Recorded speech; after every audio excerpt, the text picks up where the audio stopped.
मनुष्य हो या देवता, सभी को अपने अपने कर्मों का भोग करना ही पड़ता है।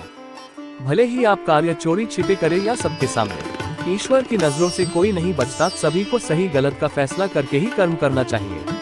आपके द्वारा की गई अनीति का परिणाम भोगना पड़ता है, फिर भले ही वो भोगमान किसी देवता को करना पड़े या किसी आम इंसान को, साथ ही उसी जन्म में करना पड़े या कई जन्मों तक। हाँ तो दोस्तों, कहानी शुरू करते हैं। जैसी करनी वैसी भरनी, भीष्म पितामह का जीवन के कर्मों का फल। अष्टवसु अपनी पत्नी के साथ पृथ्वी लोक के भ्रमण पर निकले।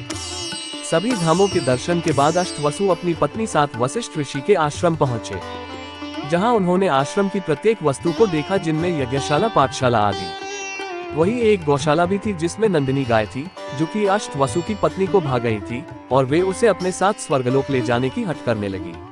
अष्टवसु ने उन्हें बहुत समझाया कि इस तरह चोरी करना पाप है, पर पत्नी ने एक ना सुनी और कहने लगी, हे नाथ, हम तो देव हैं, हमें कैसे कोई पाप लग सकता है? हम सभी तो अमरता का वरदान लिए हुए हैं, तो हमें किस बात का भय? पत्नी के हट के सामने अष्टवसु को हारना पड़ा और वे दोनों नंदिनी गाय को चुराकर स्वर्गलोक ले गए। दूसरे दिन जब ऋषि वशिष्ठ गौशाला में आए तो उन्हें नंदिनी गाय नहीं दिखी।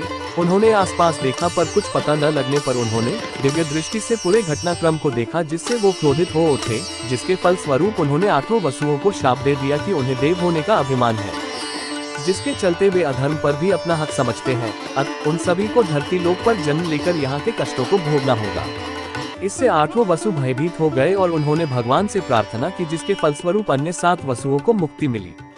कुछ समय बाद राजा शांतनु एवं माता गंगा को 8 पुत्र हुए, जिनमें से 7 की मृत्यु हो गई, बस 8वां ही जीवित रहा, जिनका देवव्रत था, जो कालांतर में भीष्म पितामह के नाम से विख्यात हुए।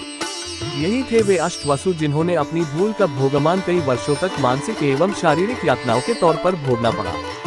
इस तरह देवता हो या साधारण मनुष्य, उसे अपनी करनी का भोग भोगना ही पड़ता है। किसी भी प्राणी को कभी घमंड नहीं करना चाहिए और कोई भी हो, नियमों का पालन सभी को करना पड़ता है। जैसी करनी वैसी भरनी, यह एक बहुत बड़ा सत्य है जिसे मनुष्य को स्वीकार करना चाहिए और